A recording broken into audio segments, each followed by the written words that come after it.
Welcome everybody. This is part 2 of our Family as Domestic Church. Pope John Paul II always talked about the family as being a domestic church, meaning that what we do in the church should also be going on in the family, the various activities. Last time we spoke about worship and prayer, and this time we're going to speak about teaching. And I'm very blessed here to be with Linsey Hoard, one of our directors of religious education. She runs the kindergarten through 5th grade program, as well as all the activities for our young families. And she is, of course, married, expecting her 4th child. We're very happy about that. And real soon, we're praying for that. That's going to be a wonderful event. And she also has other children. So how do you teach through the family? Well, my kids are 5, 3, 15 months, and about to be born. So our liturgical living is still pretty low key. I find that us being able to start when our kids are really young, it means that when we make mistakes, because even though I have a theology degree, I still make mistakes, and you have to work things out and figure it out as you go. But it's still pretty low key. So we really focus on celebrating the sacraments and the feast days as they come across the liturgical calendar. So Holy Week, doing special activities for Holy Thursday, having our own little procession of the crucifix, and just letting our kids venerate one of the crucifixes in our house. Fantastic. Celebrations for Easter, and our kids all have saints that they're named after. My son David, for example, or Lucy, Saint Lucy. So we make a special point of celebrating the feast days that coincide with their names. Even if our daughter Eleanor, there isn't a Saint Eleanor, but we chose Saint Helena as her patron saint because Helen is my grandmother. So even if your child doesn't have a saint name per se, you can still choose a patron saint for them, or maybe they have a confirmation saint, or a saint that they're particularly close to. You can celebrate that as their name day and do special things that coincide with that saint. And things like St. Patrick's Day, and some of the more obvious ones.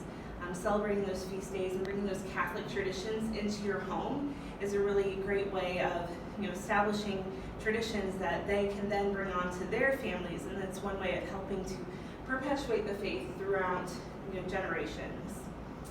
So that's one thing that we like to do. Great. Do you do anything with the media and this wonderful internet and all the resources out there? Yes, the internet is ripe with resources. Any of those celebrations that you want to bring into your home, you can Google it and find tons of ideas. There are so many Catholic blogs that have ideas of things that you can do in your home. Catholic All Year is a good one that I like to use. And so also just this time of online Mass, I think, has brought about a lot of really great resources for media and learning about things like the Mass. Father, we were talking about Formed earlier. Our parish has a subscription to formed.org. Formed has been putting out tons of great content during the quarantine. Especially their children's content is always fantastic. They have the Brother Francis videos, they have the VeggieTales videos, they have all sorts of adult programming. If there's something that you want to learn about, you can find it on formed.org. Yes, not only do they have educational stuff, they have great movies for families too. Mm-hmm. All age stuff in there that they have, so it's a wonderful way. Yeah, you can learn about the saints. There's also books, if you want to read. There's children's books, there's books for teens, middle grade novels, if you want your kids learning about the saints and about the church through the books that they read. Mm-hmm. And how about online Mass? Right. So I would really encourage families to use this time of online Mass to point out things on the altar. So like now that we have this closer view of the altar, you can point out, what are the vessels that Father is doing? What color are his vestments? Try and remind them, why are his vestments, why are they white? Well, we're celebrating, Easter. White is a color of celebration. So using this time to point out different things on the altar, and also just to learn more about the Mass. My Magnificat Publications has been putting out their Magnificat subscription magazine for free during this time of quarantine. So that's a fantastic resource for you to use. It takes your child through the entire Mass. So it's just like if you were to get an adult subscription to Magnificat, and you could essentially use it as a missal. It's essentially a children's missal, but with added activities and explanations for what's going on during the Mass.